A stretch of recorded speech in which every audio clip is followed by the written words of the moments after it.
Hello, hello, and welcome to Bridging Barriers today. My name is Sue Jansen. I'm so glad that you joined us. So, if you are a parent or a caregiver supporting someone with adaptive needs, you are in the right place. And today we're talking about behavior of your child. So I'm here today with my beautiful guest, Rubina Dhanji, and this we're talking in a series, and this is our third in this series. And so welcome, Dhanji. So nice to see you, Rubina. I love your last name too, Dhanji.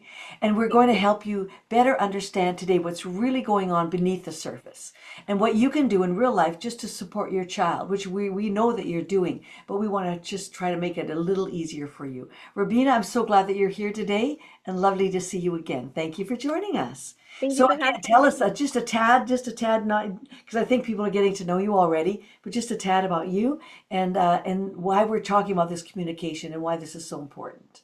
Yeah, so I'm an occupational therapist with about 20 years of experience. I have worked in all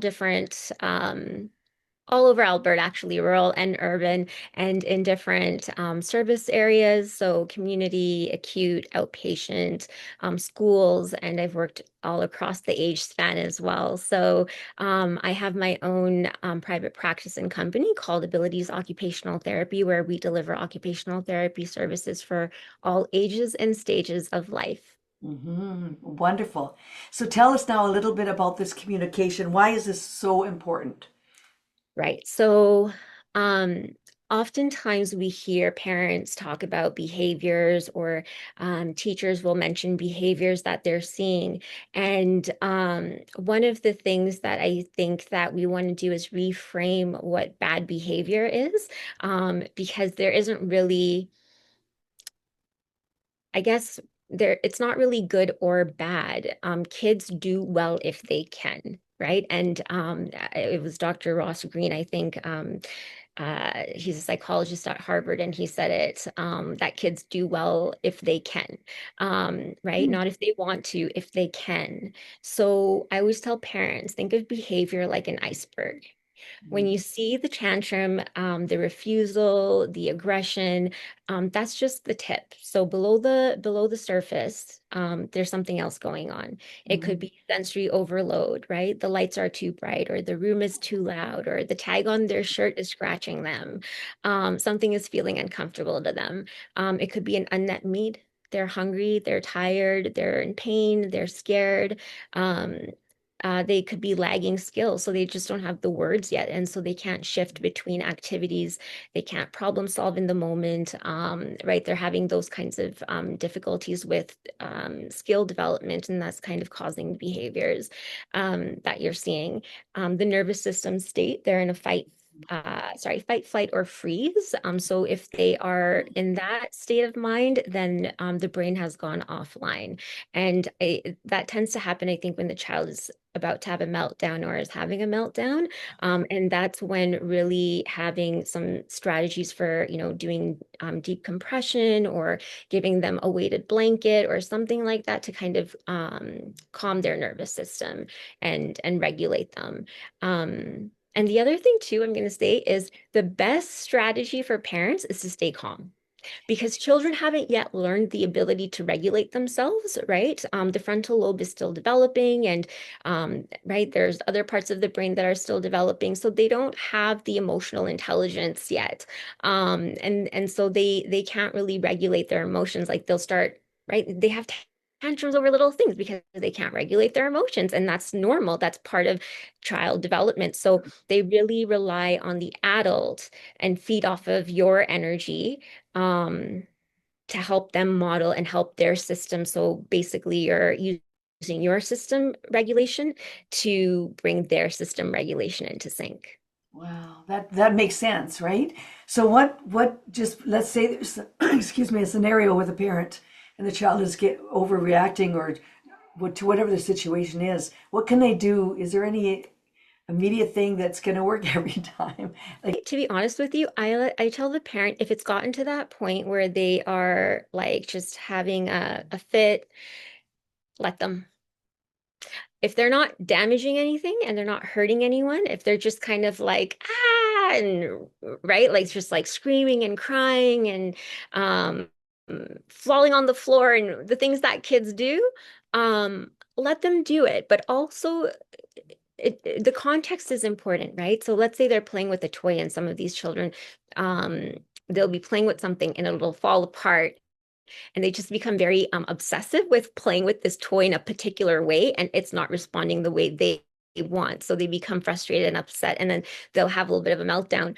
And it's really important, I think, just to say it's okay that this happened. Let's build again, right? Like you're just using yourself to say, hey, this is no big deal, right? Yeah, We're just gonna do it again. right. So it really depends. Sometimes you do need to let them just have their moment, and you can give them a weighted blanket. You can see if you can move them to somewhere that's quiet, or just give them their space, but let them have that. And you can approach it after, because they're not going to be listening to you anyways when they're in that state, right? I love And that. you're probably freaking out yourself inside because you're like, what do I do? What do I do? Like, do I just let my child scream and cry? But sometimes they just need to have the meltdown, and you just have to be there to comfort them and give them what they need. And it's okay. You're not a bad parent. You're not doing anything wrong. But that's probably not the best time to intervene and be like, let's do a sensory diet. Yeah. Or try to teach them a lesson or try Or to, brush you. yeah, that's not Like that's not helpful. the time to do brushing. Yeah. That's so true, so true. I really liked your examples of our sensory things that might be going on that we don't even aren't aware of, and that they can't verbalize what it is. Like I like the tag in the shirt. As a special ed teacher, I had that experience, and I once I found Did you? out, and it was like, oh, let's cut this off, like let's fix this. And I let the parents know right away what we did, and the kid was like happy. But how do we know? We don't know, right? But what Don't about, know. I'm just thinking specifically maybe about a child who might have um, they want to get your attention, so they're doing something bad. Well, so we actually work with a behavior consultant, Okay. and she's part of our team. So we use her services when we are seeing children that are not responding to certain sensory strategies, or they are responding, but then there's still certain things that we're noticing, which are behaviors which we're not noticing across all environments, or with the same triggers in the same environment. So sometimes it could be that's where it becomes tricky, where you really have to try to tease out what is the sensory and what is the behavior, because you don't want to um, punish them, quote unquote, for feeling dysregulated, because they don't actually have any control over that. And they're still learning how to regulate their system and what works for them and what doesn't work for them. If you do feel that it is a behavior, and Naomi would be the best person to talk about this, but what we do is we try to track it to see what's happening right before the behavior and what happens immediately after the behavior. So I know that when we talk about negative reinforcement isn't, striking someone or hitting a child or anything like that. Negative reinforcement is actually the removal of a positive reinforcement.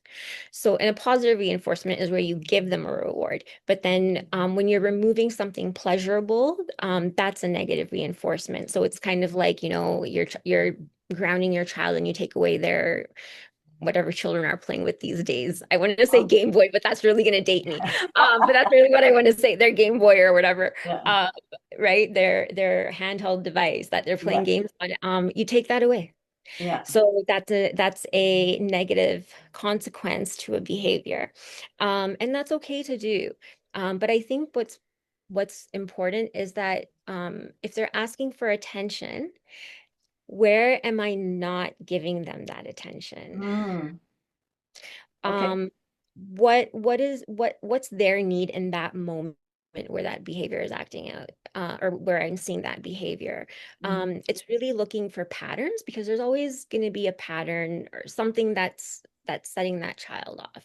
mm, um if you can find what that is, then that's where the real magic happens, right? Because then you can yeah. actually intervene and do something about it. But really it's just observing the child and trying to look for patterns and using a lot of positive reinforcement when they do the behavior that is desired, right? Right. Giving lots of positive reinforcement. For example, I've had children who, like I had a child who I was seeing, and I was teaching him how to read.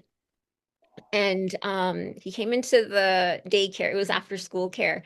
He had a bad day. He took his backpack and he just threw it across the room, and it almost hit the poor EA or TA or whatever she was.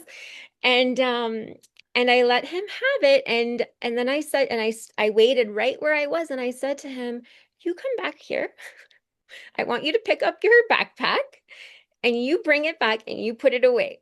So you're allowed to have your tantrum. You had it. That's okay." So he didn't want to do it, but he did it. And then we just talked, and I said, "You're allowed to feel angry, but Mm. that's not the way that we show that we're angry, right? Because now you've kind of let him get it out. He might be in a place where he's a little bit more willing to listen to you." And I said, why don't you go get a drink of water, get it out of your system, and then we can talk about what happened. Right. And he did it. So it's really just like letting them have their moment and then redirecting them and saying that was actually not appropriate. This is what the appropriate behavior is. And also giving them choices, right? Rather than saying you have to eat this or you have to eat Yeah, that, or not good. give them choices. And if you look at that Food Wheel Explorer, there is research behind why we're doing it that way. But you're giving the child choices, and you're making food less stressful, because when the child is, for example, and I'm talking about feeding, I know, but this is the best example I can think of, is Sure, sure. when we are in fight or flight, we actually stop producing as much saliva, because that's one of the things that your body gets ready for, is when you're in fight or flight, because eating and digestion are the last priority that the body has when you're in fight or flight. So that can start happening at the dinner table, is that the child can start feeling stressed out, and then those physiological responses that are necessary to be able to break down the food and to eat and to digest can become affected. So mealtime becomes even more challenging because now that there's no appetite. So Right. the best thing to do is to like pick your battles, and I would really encourage parents to take a look at that Food Explorer wheel, and I would love to get feedback to know if it worked for them and what didn't and what did. But it's really just introducing like a pea-sized amount of a food on a child's plate. Right. So you get to pick one food, but the child picks other four foods that they want in their food wheel that they would like to try. But Okay. they have to always have that one non-preferred food. So then they spin the wheel, and then they can pick which food it is. And it kind of makes it into a fun game for them. That sounds It great. gives them some control over choices as well, because they get to choose which foods are going to go on the wheel. Parent just picks the one. And you're going to pick one that you know your child is going to have success with. You're not going to pick the one that they absolutely can't even stand being in on the table, right? That So would you want not to be set them nice. up for no, no, you want to set them up for success, because that's going to build their self-esteem, and it's actually that's where that positive reinforcement comes in, and giving them just right challenges, right, and make it fun for them, because that's when they're going to learn, and that's when they're going to absorb the most. That's amazing how that happens. And how I what know. the good things that happens once you calm down and then they kind of mirror what you're doing and then yay, this is working, this is great. But Yeah. it's hard for parents to do that because you're up to here with stress and things going on. And but we I think the deep I do some courses on deep breathing, and it's just that alone can just kind of calm it down for your own self. And it right, it passes on to the kids too, I think. It does, absolutely. I'm so glad you said that, because I was actually doing a little test on myself to see if I could how much I could reduce my heart rate.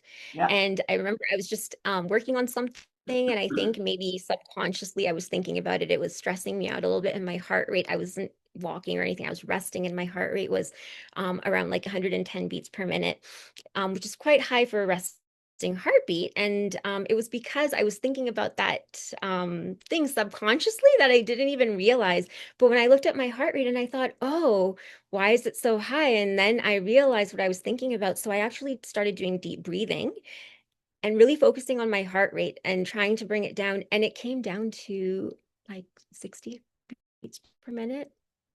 Yeah, it's amazing what you can do with your breath. Like it's really amazing. And no medication, but the thing is you have to stay in that state of mind, right? You have to be very aware too, and to stop and to ask yourself, okay, why am I upset? Like, let's be in this moment and figure out what is bothering me. But I just do the 4 breaths in and the 6 out, and just to, be that calms me too as well. Yeah. And you know what? That's great, Susan, for parents because Yeah, parents really exactly. need to take care of themselves. And I think that's the thing that they're probably the worst at is self-care because they're so busy taking care of their kids, the household, the spouse, that like parents, even maybe just everything else that's going on. Yeah. Um, and part of being able to use yourself as the therapeutic Yeah. tool and be a regulating presence is that you yourself need to take care of Oh, your health and your mental health and your emotional health and make sure so that your cup is full, right? And that you're not getting drained. exactly. That's so true. That's one of the most important, because you can't take care of your kiddo if you are in distress yourself. Like, you need to you're number one for them, and so you need to take care of number one, right? Yeah, Yeah. absolutely. So true, so true. Well, any last words to share with us before we kind of log off on this podcast? Parents have it really hard, I know. And I just want them to know that they're not alone. You know, community occupational therapists are really a great resource. So um, find one, reach out in your community to see if there is a community occupational therapist that can kind of help you navigate the Right. system or help you with some of that case management or just give you some strategies and go from there. Right, perfect. And your information will be in the show notes, so the parents can go to you and look there for some really good resources as well. So everybody, Absolutely. thank you so much for joining us. Rubina, you've been a beautiful guest as always. And this is such an important conversation. So I'm so glad that you tuned in today. And if this resonates with you, just please share it with somebody who needs it as well. And if you're looking for more support, resources, or connection, we invite you to visit us at jansenconsultinggroup.com, and just know that you're not alone and that we are here for you and that we want to help you out in any way. I'm looking around now because I'm getting ready to close off. But thank you everybody for joining us. Rubina, thank you very much for being here today. Thank you, Susan. Thank you.